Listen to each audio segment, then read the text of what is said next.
Assalamualaikum and selamat petang. Hari ni we will go for measures of central tendency. Okay. Dalam nota cinta kita masih dalam nota yang sama dengan chapter 2. Okay. But again saya ambil dari nota statistik yang pernah saya ajar di SQS untuk service courses lah. Alright. So however, before that,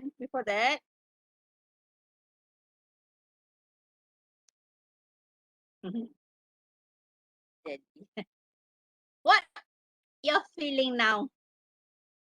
Anxious? Oh, tension. Boleh tulis kat chat. Penat. Penat. Tak ada pula penat ke tapi tak apa. Tak apa, tak semestinya letak, tak semestinya respon daripada pilihan yang ada. Rasa nak Penat. tidur. Tapi kena Sorry? Worry. Penat. Jadi saya dengar ada yang mention penat. Lagi? Ngantuk. Betul? Lapar. Lapar tu feelings eh? Rasa nak makan tapi kena puasa. Oh bagus, you modifikasi sesuatu tagline yang saya pernah dengar dalam mana Faham. Kena sabar, tapi kena sabar kan. Okay. So you boleh letak lah kalau yang malas nak bersuara, boleh letak dalam chat. Okay, so tak apa. Whatever feelings that you are, raikan dan saya okay. Alright. So cuma you kena raikan dan jikalah you mengantuk, pergilah basuh muka. Jika you lapar, harusnya bersabar. Okay, maknanya you admit that feelings. You Bukan jika anda lapar haruslah berbuka, bukan medium. berbuka betul, tapi bukan sekarang. 4 jam lagi, 4 ke 5 jam lagi. Ayat tak habis tu. Boleh berbuka pada waktu yang dibolehkan berbuka. Kecuali dah melarat, dah nak pengsan ke ataupun kalau perempuan tu ABC ke, ataupun dah macam memudaratkan, kan demam ke, sakit kepala yang macam very memudaratkan diri. Itu adalah Islam pun dia tak adalah macam bukan yang apa kata nak pengsan kan tiba-tiba gastrik yang melampau ke, itu tak apalah, dimaafkan, tapi kena gantilah. Tapi kalau lapar, sekadar lapar, tak apa lagi, kena sabar. Okay, so alright, so yang ni saya just nak share, ini yang saya masukkan. Okay, jadi saya tahu masing-masing yang di tepi laptop ada phone, make sure silent lah kalau if possible, takut ada gangguan that call in kan. Tapi saya faham phone tu tak boleh jauh dengan you all kan. So saya tahu ada yang duduk atas katil, tapi jangan bagi rasa macam nak duduk atas katil tak ada masalah, as long as you be aware and can focus. Okay. Kalau rasa macam mengantuk sangat, rasa muka pun duduk macam nak ambil deep breath. Okay. Inhale, exhale. Okay, so hari ni saya just nak share macam mana kita boleh prepare, tak semesti di kelas ni, dalam kelas lain-lain. Okay, untuk makan, untuk buat training pun, mindfulness ni you aware, you are in that place. Bukan kata sekarang duk atas katil tapi minda ni dah balik kampung. Itu tak mindfulness. Okay. Fizikal jasad di atas katil di PP YAB, tapi hati dan perasaan semua dah di somewhere else. So ini yang saya maksudkan, mindfulness kita adalah kita sedar di mana kita dan kita tahu apa yang kita tengah rasa. Okay. Jadi let's start. Okay, so I just share some quotes. So sebenarnya kita tak boleh change apa yang berlaku, kan? Sekarang panas, kita nak tukar sejuk. Betul? Ini memang dah Allah bagi panas, kita raikan apa yang panas di waktu ini. Tapi kita boleh change diri kita, what happens within us. Okay? Macam saya cakap tadi mengantuk habis cuci muka. Ataupun buat deep breathe. Ataupun apa? buat apa senaman tangan ke, okay? Kita boleh usaha untuk ourselves, okay? But our surrounding ni mestilah kan. Tengok contohlah, okay. Ni pas tengah pusing. Okay. Sejuk tak sejuk, panas tak panas, itulah. Okay, itu maksud dia. Kita tak boleh, kita tak boleh nak kawal sekeliling kita, tapi kita boleh control ourselves in ourselves. Kalau kita, tapi media saya selalu kat rumah, saya selalu nasihat kat adik saya, saya selalu tazkirah rumah saya, yes you can do that. Tapi kita pun nak expect the change immediately tu, sometimes you need the time lah kan. Jadi kita pun kadang macam I share hari ni pun, I tak expect that you can accept immediately. Mungkin ada boleh tiap apa ni hutang. Kan? So I just try myself to be different day by day, or improve our method, our surrounding. Okay, ini antara bagus dia. Okay. Pasal dia mindfulness meditation. Selalu kalau kita mindfulness ni, kita selalu meditasi. Tapi mindfulness ni kita tahu keberadaan kita di tempat itu. Sekarang ni you all duduk atas katil. Saat lagi aku nak masuk kelas, duduk tingtan, nak belajar statistik. So you tahu kan, macam kita solat lah, kita khusyuk. Kan? So sebenarnya dia boleh mengurangkan rasa stres kan. Kadang seorang ni dia masuk kelas tapi dia bukan kemahuan fikiran dia nak masuk kelas. Paksa kan. Okay.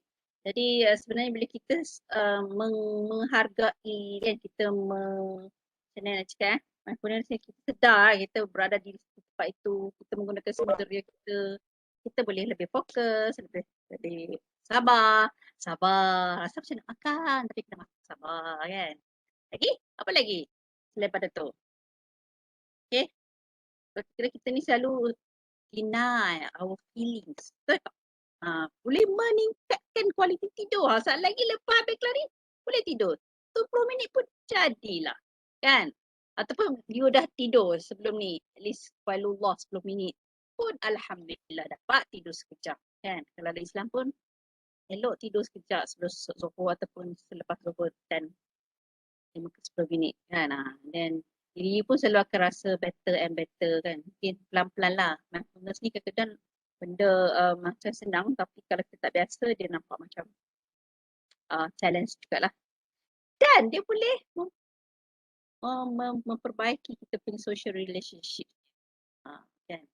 Macam mana tu? Ini agak complicated sikit, tapi kalau tengok sini dia kata foster stronger social connection. Mana kita pun memahami. Bila kita faham diri kita, insya-Allah kita boleh belajar memahami orang lain. Kan? Kita nak orang sayang kita, kita kena diri kita sayang diri kita. Kita nak orang bantu kita kena bantu diri kita dulu. Apa-apa self love tu adalah amat penting. Betul? What you are think. Gitu. Okay, so ini yang tadi tu yang saya share tu is about how kita nak kan, bukan kata untuk kelas ni saja, masa makan pun. Masa makan, masa training kan, masa apa lagi? Masa mandi, masa di dalam bilik air pun. So kita kira kita suka menerawang kan, especially masa makan kita makan tapi hati perasaan tidak menikmati apa yang kita makan. Kita ingat pertama-tama kalau makan benda yang kita tak suka kan, kita kena divert lah, mana tak suka pun kita revert lah. Alhamdulillah, walaupun tak sedap, walaupun makanan ni bukan makanan kegemaran, tapi sudah pasti dapat makan. Allah bagi lagi aku rezeki kan. Kena divert lah, revert. Orang di Afrika tu tak dapat makan buah hari-hari, di Syria dan sebagainya. Kita ni at least dapat lah makan kan, walaupun bukan makanan kegemaran.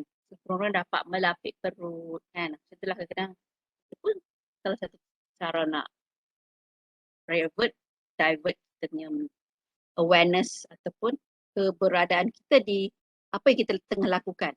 Okay, macam kelas. So hari ni our class is quite simple. Kita akan belajar tentang ungroup data.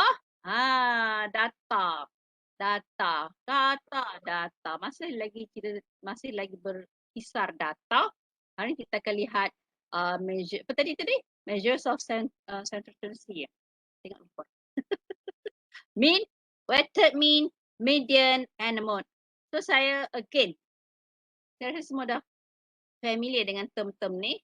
Right, masa sekolah. Kalau tak familiar ataupun dah terlupa, let's refresh. So saya cuba as my best to make you feel, mean tu purata, kan? Purata berberat, weighted mean purata berpemberat. Selalu purata ni paling famous sekali, paling diguna pakai untuk result you all, kan? CGPA tu, cumulative, apa dia? CGPA, cumulative grade. Saya pun tak ingat dia punya full term dia tu. Purata PNGK, PMK kan. Kalau budak MRSM dia memang guna kaedah tu jugalah masa setiap kali semester. So dia guna kaedah purata, ambil markah purata, point tu, pointer tu kan. Median, nilai tengah. Mode, nilai yang paling banyak. So secara general macam itulah tentang central tendency measurement. Ke central tendency measurement dah? Ke? Measures of central tendency ataupun central tendency measurement. Lebih kurang lah. Pimet-pimet bawa maksud yang sama. Okay. Jadi, katakanlah ada di antara kamu ni mengantuk tak tahu nak habang ni. Ya Allah, madam saya mengantuk. Saya pergilah basuh muka. Dah basuh muka madam, mengantuk lagi ni. Tolong ganti saya apa boleh? Saya tak ada masalah. Okay, jadi kan dia ke belakang pula. Jadi do something yang you boleh make it you can focus. La ilaha illallah, dia terbalik. Dia dapat terbalik pula ya. Tak apa. Okey, jadi duduk tegak, okey. Kalau macam ni buat main tangan lu. Jadi selamat tangan saya selalu ada melepas macam orang share yang tangan kan. Buat macam ni kan. Buatlah apa-apa yang rasa you boleh fokus. Okay. Saya yakin you all ada cara masing-masing ada cara tersendiri. Pun dah 18 tahun dah macam-macam pengalaman pun you all ada cara yang masing-masing. Okay. Tadi saya ada sebut mean to average kan, purata. Yang selalu kita sebut average. Average student. Saya ni average student ni media. Tak pandai pun. Selalu kita dengar kan orang sebut average student. Apa lagi average? Ketinggian average kan. Kita ni tak tinggi sangat, tak rendah sangat. Apa lagi? Apa lagi yang orang suka guna untuk average ni? Apa lagi? Untuk you all punya ni ada tak guna average? Markah point untuk main buat training kan. Average saya selalu dapat pukul bola dalam 2-3 kali kan. 20 kali pukul average 2-3 kali je yang masuk lubang. Okay. Itu pun dikira average. Okay, ini average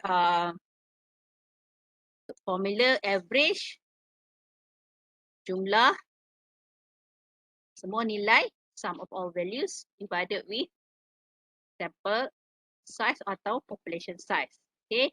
Jadi kalau population dia punya N besar. Row N besar. Sample size is small n. Kita tengok sini kalau population dia punya nilai mean dia, simbol mean, cek mu tu kan, mu, Greek. Symbol of Greek. And for the population, population. Dan S bar is mean for sample data. Okay, ini adalah formula for mean ungrouped data. Hari ini kita akan lihat ungrouped data dulu. Okay. So ini contoh simple. Okay. Ni harga average rumah di Changlun. Murah je. Harga rumah di Changlun ni masih under market lah. Kita under market. Kalau compare di KL ke kat Penang kan. Tak dapat ke ni. Harga ni harga flat ni kalau kat KL kan. Jadi ini contoh lah ada 5 harga rumah di sekitar Changlun. Bukan RM158 nah. Tu nampak elok tu. 1000. So 158 ni RM158,000. Murah lagi tu. Kakak rumah apa tu? Rumah teres. Kan. Dapat ni. Dekat KL tak dapat ni. Dapat harga rumah besar kan. Rumah sepuri. Sepuri pun tak dapat ni. Sepuri pun rasa RM200,000 kan. Bangi ke di apa lagi? Di Nilai ke. Kincan ada orang Kincan. Kincan ada apartment tau. Tapi tengok masuk Airbnb. Airbnb tu apa madam? Dia macam adik-beradik booking.com, agoda.com.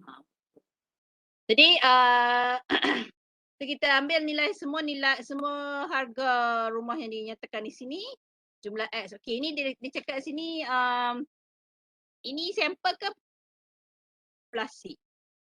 Mana dia bagi hint dia ni sampel atau populasi? Dia tengok dia guna formula populasi sampel agak-agak. Ini kita kena ada critical thinking sikit lah. Right? So, takkanlah dekat Changlun 5 apa? Yelah, mungkin kata, mana tahu madam. Tapi ni dia bagi contoh ni dia tak cukup maklumat ni. Dia hanya mention just 5 homes sold recently in Changlun. Right? So, yang dah dijual, yang tak terjual. Mungkinlah ini contohlah ini satu developer ni dia ada dalam 20 rumah kan. 20 unit. So daripada 20 unit tu 5 yang dah terjual. So 5 yang dah terjual tu sampel daripada 20 unit yang dia dah jual lah. Yang ditawarkan lah kan. So an average RM186,000 lah. Okay. So murah lagi ni RM186,000. Okay. Mean secara peratanya harga yang dapat dijual di Changlun, rumah di Changlun sebanyak RM186,000. Ini jual. Mungkin untuk nilai homestay ke lain pula. Ataupun sewa, rumah sewa kan. Nilai sewa di Changlun lain. Tak sampai lah banyak ni kan. Alright. So average. Ini kita macam purata lah. Macam kita kira bab purata lah, belajar bab purata masa sekolah dulu kan. So in other way, mean. Cuma dalam ni dia boleh melihat kepada populasi atau sampel. Apa dia weighted mean? Kalau CGPA apa semua tu dia CGPA kan. Macam SEM ni dah semester kedua, dia guna weighted mean kan. Pemberat, dia ada pemberat. Pemberat dia kat mana? Kat jam kredit tu. Itu pemberat dia. Macam contoh ni, dia merujuk kepada data electricity. Okay. Satu kos secara purata, komponen kos dia bernilai RM2.97. Tapi dia ada pemberat dia iaitu number of component. Komponen dengan kos. Okay, so macam macam kalau CGPA, jam kredit tu dengan nilai grade kan. Contoh dia dapat subjek A, B, C, D ni dia jam kredit dia 4. So 4 lepas tu nilai dia dapat A. Nilai kalau dapat A dapat 4 juga. 4 kali 4, 16. So campur pula lagi yang ada subjek A, C, X, Y, Z ni dapat C. C nilai dia 3. Jam kredit subjek X, Y, Z tu 3 jam kredit 3 kali 3. So lah. So untuk contoh ni number of component dengan cost per unit. Alright, so dia ada W lah. Okay, so W ni is referring to weighted. Okay, inilah W. Weighted dia yang number of component, X is the cost per unit. So kita extra sikit, jumlah W times X divided with total of W. Okay, W bukan total of X kat bawah ni. So kita dapat nilai dia average untuk unit cost per component RM2.97. Okay, walaupun nampak pemberat dia berbeza-beza kan. Alright. So dia ada pemberat untuk setiap purata, setiap produk tu, setiap cost. So apa bagusnya ni? Dia mengambil kira semua data dalam satu set tu. Set populasi ke, set sampel ke, dan dia senang dan dia sangat popular. Alright. Dan dia sangat sesuai untuk measurement interval atau ratio. Okay. Tetapi dia sangat sensitif dengan outliers to extreme atau extreme variability kerana dia mengambil kira semua values. Okay. So dia ada pro and con lah. Okay. Dari segi fairness dia sangat bagus lah sebab dia tak tinggal satu pun nilai yang ada dalam sesuatu dataset tu. Dan dia senang kira. Cuma dia lebih sesuai untuk interval atau ratio. Okay. Cuma dia dan yang tak best dia sensitif sikit. Okay. Terutamanya kalau ada nilai yang outlier. Outlier ni apa, madam? Nilai yang dominan. Dominan, nilai yang ekstrim. Okay. Contoh dia ada, contohlah ada 10 data kan. 2, 3, 4, 5, 6. Nilai dia ekstrim lah. Contoh 2, 2, 2, 2, 2, 2, 2, 2, 2, tiba dia satu je 8. Jauh sikit kan. Dia ekstrim value tiba dia beza sikit lah. Dia agak rare ataupun sebab tu dia sesuai, dia biasanya dalam interval ratio lah. That's why dia tak, kadang-kadang ada situasi yang mungkin minta sesuai. Kita akan lihat kepada, kita boleh cuba option median. Okay, median ni adalah titik tengah yang sebenarnya saya cakap data array dalam satu set data. Okay. Kita dah lihat dalam histogram, sebelum ni kita dah tengok histogram kan. Median ni dia adalah tengah-tengah. Okay. Half data belah kiri, half data belah kanan, dia duduk tengah-tengah. Okay, jadi dia less than ataupun ogive kan. Ogive pun, ogive dia tak nampak sangat lah median tu. Tapi dia pun dia boleh berpaksikan pada less than atau greater than. Jadi macam mana kita nak dapatkan median? Kita yang penting untuk ungroup data, kita kena susun dulu data tu in ascending order. And then kita kena tentukan kedudukan median tu. Dan barulah, okay, so ini dia punya depth of median equal with n plus 1 divided with 2. Dan baru kita dapat tentukan value of the median. So dia ada, sama ada, contohlah data tu odd number atau apa? Dalam ada ganjil. Data kita dalam ganjil atau tak ada. Tengok dia patah balik. Okay, ni odd lah. Let's say kita ada 5, 10, 5, 19, 8, 3. Jadi kita susun dulu. Jangan ambil data mentah terus kira kan. So, kalau kita terlupa nak susun, kita dapat nilai median dia 19. Tak tahu tu. Kita kena susun dulu. Jangan tinggalkan step yang pertama ni.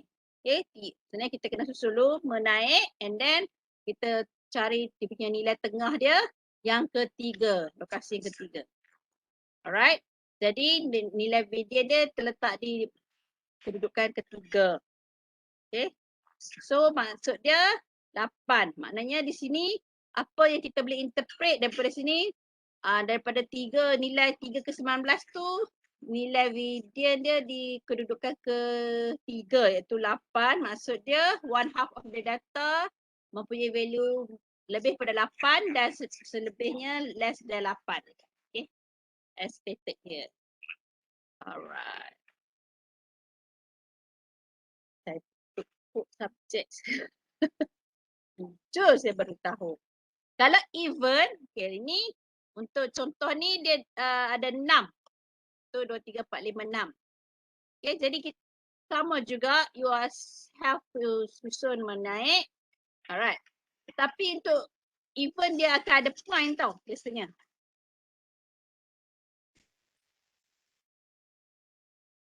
Udah bunyi lagu amai-amai pula. Okay, jadi di sini. Bentar ya. Sampai ngantuk buat lagu Puak Amai-Amai. Alright, jadi biasanya kalau even dia akan ada point. Okay, contoh di sini kan. Kita guna formula yang sama juga. Tetapi kita mendapat kedudukan di antara 3 dan 4. Itu 3.5 maknanya median dia locate in the middle of third and a fourth. Alright, so kita kena tengok antara 3 dan 4. Itu 8 dan 10. Okay, So kita buat balik macam ni, tapi untuk nilai nilai ketiga dan keempat ni, so kita dapat nilai median dia 9. Walaupun 9 tak ada di sini kan. Nilai dekat sini lah. Nilai tersembunyi, okay. So median untuk data 9 walaupun median tak ada pun 9. Cuma data ada. Median dia adalah 9. Okay, sebenarnya dia ada, tapi data ni data yang terpilih lah. Data terpilih adalah 3, 5, 8, 10, 15, 19. Tapi kalau dia tiba-tiba outlier macam mana? Median macam mana kalau dia ada outlier? Ini agak-agak outlier tak 19 ni? Taklah outlier sangat kan? Dia macam gap dia tu taklah macam 3, 5 ni 2, 5, 8, 3 ni 2. Ni ada 2, 3 ni 4. Macam mana kalau dia ada outlier? So, kalau median kalau ada data outlier macam mana kita nak kata? Tak apa lah. Dia okey je. Sebab dia kita nak ambil nilai tengah. Alright? Dan dia sesuai untuk ordinal, interval dan ratio scales. Dan biasanya median kita gunakan untuk for variable ordinal. Dia lebih banyak dan dia tak, ini yang saya maksudkan, dia taklah affected sangat even dia ada extreme value sebab kita nak ambil nilai titik tengah. Cuma median ni dia tak popular sangat. Dia kurang popular macam ni. Sebab dia nak nilai titik tengah. Tak sesuai kadang tak, sometimes ada situasi kita tak kisah pun nilai titik tengah kita apa pun kan. Yang penting situasi kita nak nilai purata atau ada setengah-setengah situasi kita nak yang paling popular, iaitu nilai yang paling kerap digunakan seperti mode. Bila saya sebut mode, saya teringat satu tempat ni di Bandung, Rumah Model. Yang ni mode. Nanti Rumah Model, dia macam tempat shopping lah. So dia teringat. Bila saya tengah siapkan Rumah Model. Rumah Model. Rumah Model. Tapi kerana Indonesia sebut model. Okay. Tapi untuk ni mode ni adalah value yang most frequently occurred in the data set. Okay. Paling common atau paling popular macam yang saya sebut. So dia boleh jadi ada kekerapan mode tu 2 kali. Dikira sebagai unimodal. Occurred twice. Okay. Itu 74. Ada 2 kali kat sini. Kalau lebih, kalau contoh yang ni, tapi kalau untuk data kedua ni 68 ada 2 kali. 74 pun ada 2 kali. P model. Okay. Tapi kalau dia lebih 2 modes, multi model. Okay. Macam ni tapi dia ada banyak lagi, lebih lagi pada 2 modes, we call as multi model. Kita selalu dengar multilingual, multinational. Multi ni maknanya banyak lah kan. Multi dalam bahasa Inggeris dia adalah multi ni more than 2 and above lah. Multinational, multilingual, perangka, pelbagai bahasa. Dan multi ni banyak lah, lebih pada 2 pelbagai. Okay, so ini most common. Paling kekerapan macam contoh lah kan. Bulan puasa ni kan. Alah dah lapar. Tudung apa? Tak nak sebut makanan lah. Okay, tudung paling popular. Okay, tudung bawal ke tudung talapia? Tudung bawal atau tudung labuh? Tak tahu. Ataupun agak-agak baju warna pilihan untuk tahun ni, baju raya warna apa paling popular? You boleh tengok. Nanti ada lah kan. Ataupun buat untuk di sesama family ke kan. Di kalangan kat college mate ke, paling popular. Apa lagi? Trend lah, trend. Itu trend nama dia. Baju warna paling, mana kegemaran paling, warna tema paling popular. Apa lagi? Kuih paling popular. Kuih. Nak sebut juga makanan. Kasut paling popular. Kan? Apa lagi? Bag paling popular.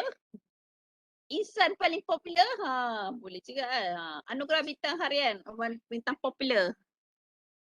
Itu kira itu undian kan, ataupun macam undi kan, pemilihan wakil pelajar. So yang paling tinggi dipilih itulah yang dipilih sebagai diangkat sebagai pemimpin. So, dia most frequently lah dipilih. Dia buat mood juga tu, konsep mood lah juga.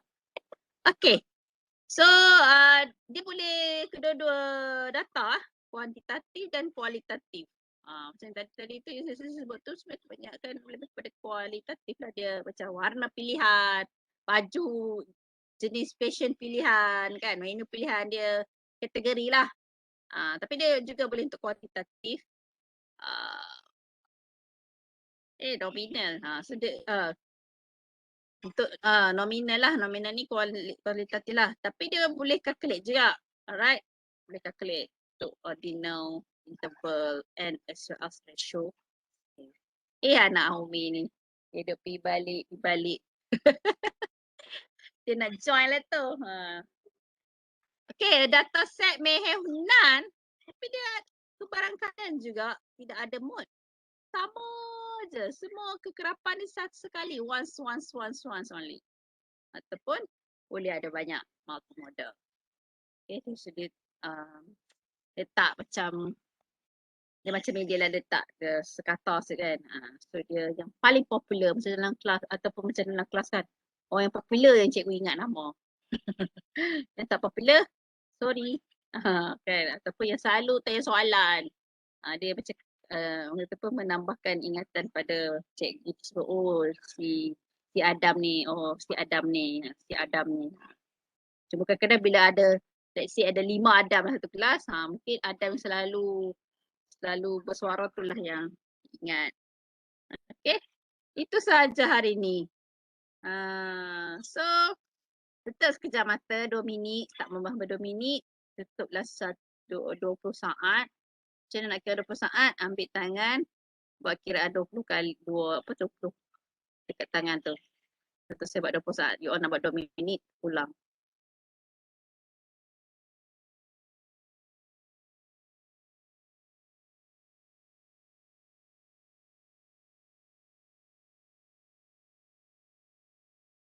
Okay. What do you feel? Rasa mindfulness tak? Okay, untuk membantu kalau nak mindfulness ni kan, sebenarnya tadi saya tak nak share lagi. Sebenarnya kita kena we have to notice juga. Kita buat our legs kita, our tangan, arms. Okay, gunakan 5 panca indera you all. Okay, your eyes, open your face, right? Rasakan nafasan you, feel your breath. Okay, and rasa you bernafas. Okay, dengar tak apa yang you breathe. And yang penting your kind, what you feel, what you think. Okay, ini boleh lepas tutup, boleh buka sekarang. Okay, selalunya orang biasanya medium mindfulness selalu ada macam muzik-muzik ayah. Boleh juga. Okay, dia panggil ASMR. Macam alat bantuan tu lah kan, untuk menambahkan lagi fokus. Ataupun macam kalau you duduk kat tepi pantai, dengar bunyi ombak. Ataupun di tepi sungai.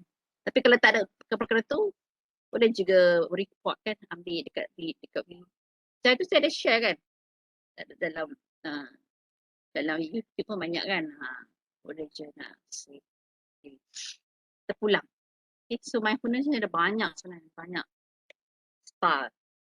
Dan sebenarnya mindfulness ni kalau you betul-betul praktis kan, mungkin orang suka sebut fokus lah. Fokus.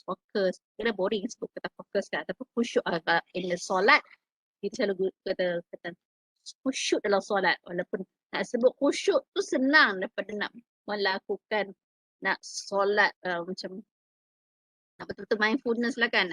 Kita nak ingat Tuhan. Tapi kalau kita cuba apply ni pun, insyaAllah boleh membantu. Makan pun macam tu tau. Kita boleh. So, hari ni pun macam saya cuba tarik you all contoh-contoh yang saya cuba highlight tadi tu sebenarnya salah satu kaedah untuk mindfulness juga kan. So tak apa, biar sedikit tapi you get something hari ni walaupun kita kata lah belajar lah ni semua benda masa sekolah. Apa that's why kita relax, refresh out. Apatah lagi kelas kita ni kelas petang. So next class insyaAllah kita akan lihat kepada group data. Okay, group data pula. Main mode and media untuk group data. Boleh je nak sama tapi tak apalah. Biarlah sedikit tapi at least you ada that. Oh ni belajar-belajar. Masa belajar siapa ingat kalau yang dah belajar masa tingkatan berapa? Tak lah madam. Masa macam dalam ekonomi ada, macam masa dalam prinsip perniagaan ada. Ya, dalam kimia ada. Dalam sains ada kan. All this teknik ni, calculation ni kadang-kadang ada diaplikasikan dalam serta-serta subjek. Betul. Tak betul tak apalah. Saya membuat adaiannya lah kan. So sebenarnya that's why kalau macam untuk budak engineering kan. For those take course engineering masuk universiti. Matematik sangat apa core lah for their kalau untuk ambil medik, biology kan. Kalau engineering, matematik dengan fizik. Macam contoh. Kalau untuk architecture lah lukisan kejuruteraan. Example selain pada matematik juga.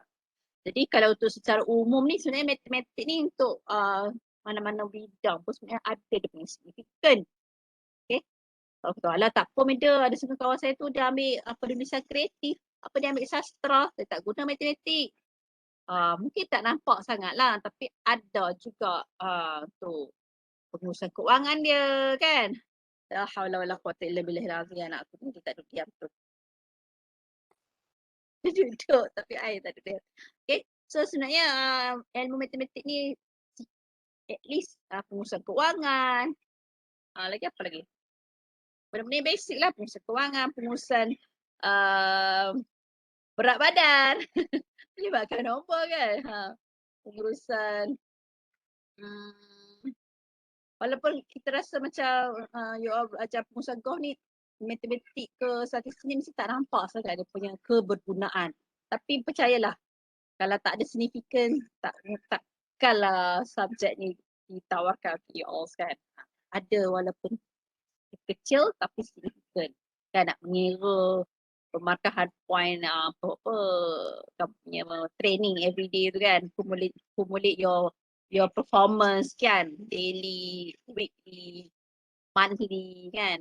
Tu pun coach you nak determine siapa yang nak jadi wakil, contoh ada apa-apa tournament, siapa nak decide nak jadi jadi wakil, representative for universiti UM dan sebagainya.